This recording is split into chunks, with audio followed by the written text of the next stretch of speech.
এত এত পেঁয়াজ রসুন ছোলা মশলা আদা কিসের জন্য? হ্যালো এভরিওয়ান, আসসালামু আলাইকুম। আজকে সেটাই শেয়ার করব যে এত আয়োজন কিসের। বিষয়টা হচ্ছে আমার শাশুড়ি মা অনেক অসুস্থ ছিল, আর তার সুস্থতার জন্য সে আসলে কিছু মানুষকে খাওয়াতে চেয়েছে, বাইরের কিছু মানুষকে, গরিব মানুষদেরকে রান্না করে প্যাকেট করে তাদেরকে দেওয়া হবে। এটা কিন্তু করতে বেশ কষ্টই। যাই হোক, আমি খুব সকালে উঠে পড়েছিলাম, আর উঠে এখানে সব মশলাগুলো বের করে ফেলেছি, আর রসুন পেঁয়াজ আদা সব কিছু, মরিচ শুকনো মরিচ সব কিছু অ্যারেঞ্জ করা হয়ে গেছে। এখানে হচ্ছে আমি সব কিছু গুছায় রেখেছি, শুধু ব্লিন্ড করব যেগুলো দরকার। তো যেহেতু আর সময় পাবো না, রান্না করে তারপরে এটাকে প্যাকেট করে বিলাতে হবে।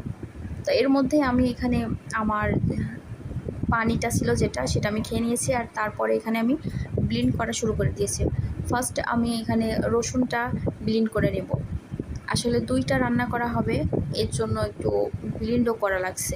আর তারপরে এখানে পেঁয়াজ ব্লিন্ড করে নেব, কিছুটা পেঁয়াজ ব্লিন্ড করবো আর কিছুটা বেরেস্তা করা হবে, আর তারপরে আদা, এরপরে শুকনা মরিচ সব কিছু। আর এখানে ছিল পোলাও চালটা পানি ঝরাতে দেওয়া হয়েছে অনেক বলে, এখানে একটা কাপড়ের উপরে দিয়ে পানি ঝরাতে দেওয়া হয়েছে। যাই হোক, এখানে মাটির চুলাতে আজকে রান্না হবে, না হলে অনেক রান্না এখানে রান্না করা গ্যাসের চুলাতে সম্ভব না, এই জন্য আজকে মাটির চুলাতে।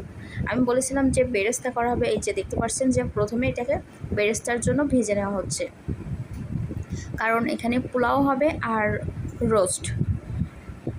আর এটা করতে কিন্তু বেশ সময় লাগবে, অলমোস্ট এখানে 3টা বেজে গিয়েছিলো আমাদের সব কিছু করতে। তো আমাদের পেঁয়াজ বেরেস্তাটা হয়ে গেছে, আর এখানে রোস্টের জন্য আমরা মশলাটা ম্যারিনেট করে রাখছি। আমি এখানে সব মশলা দিয়ে দিয়েছি, বেরেস্তা দিয়েছি, টক দই দিয়েছি, আর সস, টমেটো যে সসটা, এটা দিয়ে আমি খুব সুন্দর করে হাত দিয়ে মেখেছি। ভয় পাচ্ছিলাম যে হাত জ্বলবে কিনা, কিন্তু জ্বলেনি আলহামদুলিল্লাহ হাতটা। তো এই ভিডিওটা আমি এই পর্যন্ত রেখেছি, পরের ভিডিওতে দেখতে পাবেন আপনারা। আল্লাহ হাফেজ।